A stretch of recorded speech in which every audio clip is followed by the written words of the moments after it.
ፔፓል 4760 ሰው አሰናበተ። ኮይንቤዝ የካምፓኒውን 14%፣ ክላውድፍላወር 20%፣ አፕወርክ 25%። ይሄ ሁሉ በዚህ ሳምንት ብቻ ነው። እናም የሁሉም ምክንያታቸው አንድ ነው፣ ኤአይ። አሁን ጥያቄው ይሄ ነው፣ ኤአይ የእኛን ስራ ይወስዳል እንዴ? እኛ የምንኖረው ኢትዮጵያ ውስጥ ነው እና እኛ ምን አገባን? በዚህ ቪዲዮ ስለዚህ ነገር ግልጽ ሆኜ እነግራችኋለሁ። እናም ይሄ እንደሌላው ቪዲዮ ኮርስ አይደለም ወይንም ተማሪ አይደለም። በዚህ ቪዲዮ 3 ነገሮችን እናያለን። የመጀመሪያው አሜሪካ ውስጥ ምን እየተፈጠረ ነው ያለው፣ ሁለተኛው ኢትዮጵያ ውስጥ ምን ማድረግ አለብን፣ ሶስተኛው ደግሞ በዚህ ሳምንት ምን ማድረግ አለባችሁ ወይንም ምን አይነት አክሽኖችን መውሰድ አለባችሁ። በቪዲዮ መግቢያ ላይ እንደነገርኳችሁ እነዚህ ሁሉ ነገሮች የተፈጠሩት በዚህ ሳምንት ውስጥ ብቻ ነው እና ከዚህ በተጨማሪ የኮንቬንስ ሲኦ እንደዚህ ብሎ ነበር። በፊት በአንድ ሳምንት ውስጥ ቲሞች የሚሰሩትን አሁን ኢንጂነሮች በአንድ ቀን ውስጥ ብቻ መስራት ይችላሉ እና ከዚህ በተጨማሪ ደግሞ ክላውድፍላወር የኤአይ ዩሴጁን በ600% ጨምሯል ማለት ነው። ስለዚህ በዚህ ምክንያት የካምፓኒው 20% ሰራተኞች አያስፈልጉም ማለት ነው። ማይክሮሶፍት አንድ ሰርቬይ አድርጎ ነበር። እናም ይህ ሰርቬይ በ10 ሀገራት 20,000 ሰዎች ተሳትፎበታል። እናም መጨረሻ ላይ የደረሱት ኤአይ ስራችንን ሳይሆን ታስኮችን ነው የሚወስዱት። ስለዚህ እነዚህ የተቀነሱ ሰዎች የሚሰሩት ስራ ካምፓኒ ውስጥ ያሉት ታስኮችን ነው ማለት ነው። ስለዚህ ኤአዩ እነዚህን በቀላሉ ሪፕሌስ አድርጓል።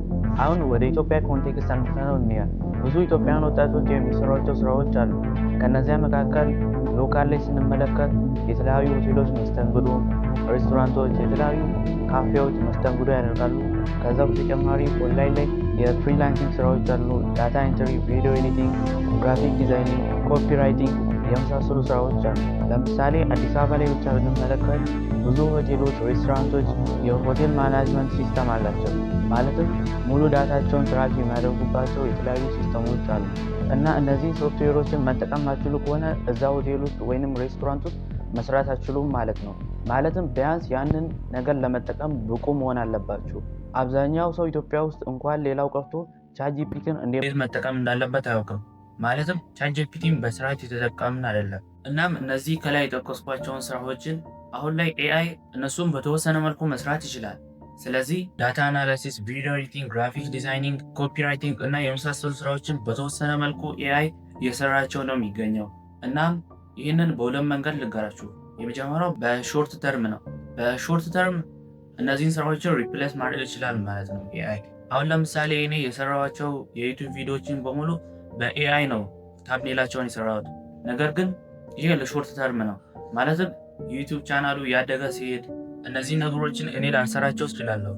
እናም ለሎንግ ተርም እንዲሁም ለሚድል ተርም ማለትም ከዚህ በኋላ ቻናሉ ያደገ ሲመጣ እነዚህ ነገሮችን እኔ ላልሰራቸው እችላለሁ። ማለትም ወይ ኤአይ መጠቀም ለሚችል ሰው ወይንም አሪፍ ግራፊክ ዲዛይነር ለሆነ ሰው አውትሶርስ አደርጋለሁ። ስለዚህ ለሾርት ተርም ነገሮች በኤአይ የሚሰራው ነገር ለኔ በቂ ነው። ግን ለሎንግ ተርም ወይንም ለሚድል ተርም እኔ ራሴ ይህን ነገር መስራት አልችልም። ስለዚህ ኤአይን ተጠቅሞ የሚሰራልኝ ሰው ፈልጋለሁ ወይንም ደግሞ አሪፍ የሆነ ግራፊክ ዲዛይነር ቀጥራለሁ ማለት ነው። እናም ከዚህ የምንመለከተው ወይ ባላችሁበት ሙያ በጣም ኤክስፐርት መሆን አለባችሁ፣ አለበለዚያ ደግሞ ያላችሁ ስፍራ ላይ ወይንም ያላችሁት የስራ አይነት ላይ ኤአይን ተጠቅማችሁ ስራችሁን እንዴት ማሳደግ እንዳለባችሁ ማወቅ አለባችሁ ማለት ነው። እንደነገርኳችሁ ነው። ወይ ኤክስፐርት የሆነ ግራፊክ ዲዛይነር ቀጥራለሁ ወይንም ደግሞ ኢንተርሚዲየት ወይንም ጀማሪ የሆነ ግራፊክ ዲዛይነር ግን ኤአይን ተጠቅሞ የተሻለ ነገር ለሚሰራልኝ ሰው አውትሶርስ አደርጋለሁ ማለት ነው። ነገር ግን እዚህ ጋር ችግር አለ። ቅድም እንደነገርኳችሁ ኢትዮጵያ ውስጥ ኤአይ ቱሎችን በስነስርዓት የሚጠቀሙ ሰዎች ጥቂት ናቸው። ኤአይን በስነስርዓት የምትጠቀሙ ሰዎች ከሆናችሁ አሜሪካ ውስጥ ከሚገኙ 30 ዓመት ከሰሩ ሰዎች የበለጠ አውትፑት ማምጣት ትችላላችሁ። ይህ ዝም ብሎ ወሬ ሳይሆን ማቲስ ነው። ከብዙ ዳታዎች ተነስቼ ይህንን ነገር መነግራችሁ እና በአሜሪካ የብዙ ሰዎች ስራ በኤአይ የተወሰደ ነው። ነገር ግን እኛ ሀገር ገና ነው። እናም ብዙ ኦፖርቹኒቲዎች አሉ። ግን ኦፖርቹኒቲዎች ያሉት ለነቁ ሰዎች ነው። እና ጥያቄው ኤአይ ስራችንን ይወስዳል አይወስድም ሳይሆን ኤአይ ለእኛ እንዲሰራ ማድረግ እንችላለን ወይንስ ኤአይን የሚጠቀም ሌላ ሰው ስራችንን ይነጥቃል? እሺ፣ በዚህ ሳምንት ምን ማድረግ እንዳለባችሁ ልንገራችሁ። በመጀመሪያ ምንም አይነት ስራ ወይንም ስኪል ከሌላችሁ አንድ ስኪል ምረጡ። ማለትም ኮፒራይቲንግ ሊሆን ይችላል፣ ግራፊክ ዲዛይኒንግ ሊሆን ይችላል። ዋቴቨር የፈለጋችሁትን ስኪል ወይንም ስራ ምረጡ። ስራ ያላችሁ ሰዎች ደግሞ ስራችሁ ላይ ምን አይነት ነገሮችን በኤአይ መስራት ይችላለሁ ወይንም እናንተ መስራት እየቻላችሁ ግን ኤአይን ተጠቅማችሁ ማሳደግ የምትችላቸውን ነገሮች አስቡ። የግድ ኤአይ ሙሉ ስራውን መስራት አይጠበቅበትም።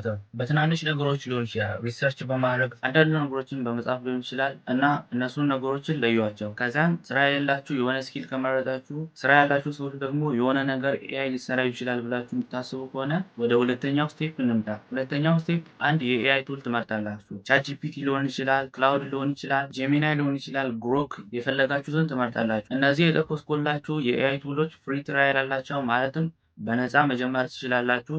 ግን የተወሰነ ሊሚት ሊኖራቸው ይችላል። በነፃ ግን መጀመር ትችላላችሁ። ከዛን ደግሞ ማወቅ ያለባችሁ ሁሉም የኤአይ ቱል ሁሉም ነገር ላይ ጥሩ አይደለም። ማለትም አንዳንድ ነገሮች ላይ በጣም ጥሩ ነው፣ አንዳንድ ነገሮች ላይ ደግሞ ጥሩ አይደለም።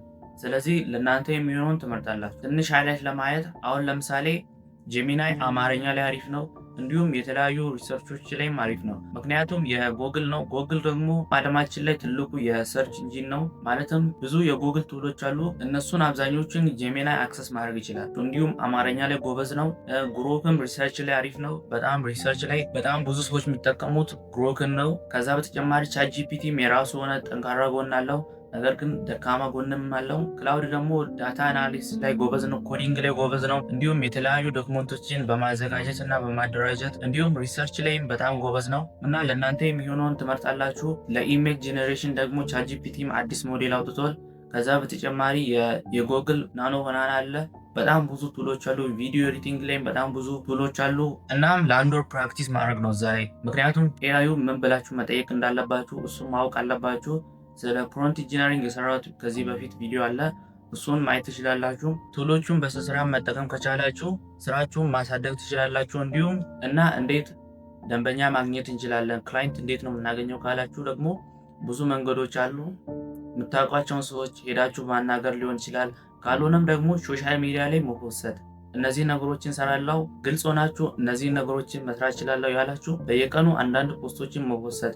ቲክቶክ ላይ ሊሆን ይችላል፣ ፌስቡክ ላይ ሊሆን ይችላል፣ እዚህ ዩቲዩብ ላይም ሊሆን ይችላል። የፈለጋችሁ ቦታ ላይ ግን አንዳንድ ፖስት በየቀኑ ብትፖስቱ ስለምትሰሩት ስራ ከአንድ ከሁለት ሳምንት በኋላ አንድ ክላይንት ማግኘት ትችላላችሁ። ከዛ በኋላም ደግሞ ብዙ ክላይንቶችን ማግኘት ትችላላችሁ። ብቻ ዋናው ነገር አሁን ላይ ማድረግ ያለባችሁ የኤአይ ቱሎችን እንዴት መጠቀም እንዳለባችሁ ማወቅ ብቻ ነው ማለት ነው። ስለዚህ ክላይንት አያስፈልጋችሁም። ዝም ብላችሁ ትናንሽ ስራዎችን መስራት፣ ዝም ብላችሁ ማንኛውንም ደስ ያላችሁን ነገር እየሰራችሁ መፖሰት ነው ማለት ነው። በቃ ኤክስፒሪየንስ የለኝም ግን እነዚህ ነገሮችን መስራት እችላለሁ ያላችሁ የራሳችሁን ነገር እየሰራችሁ ፖስት ማድረግ የተለያዩ ቦታዎች ላይ። እውነት ለመናገር ኢትዮጵያ ውስጥ አብዛኛውን ነገር ኤአይ መስራት አይችልም።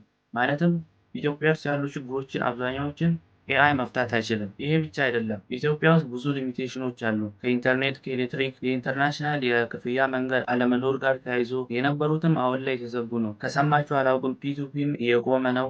ስለዚህ ብዙ ሊሚቴሽኖች አሉ እና ከሱ ጋር አብሮ መሄድም ያስፈልጋል። አዳዲስ መረጃዎችን ቶሎ ቶሎ ማግኘት ከምታስቡ በላይ ብዙ ነገሮች ነው ዓለም ላይ የሚፈጠሩት።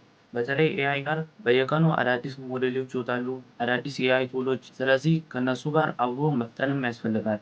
ቪዲዮን ከወደዳችሁ ላይክ ማድረጋችሁን እንዳትረሱ። እንዲሁም እንደዚህ አይነት ቪዲዮ እንዲደርሳችሁ ሰብስክራይብ በማድረግ ቤተሰብ መሆን ትችላላችሁ።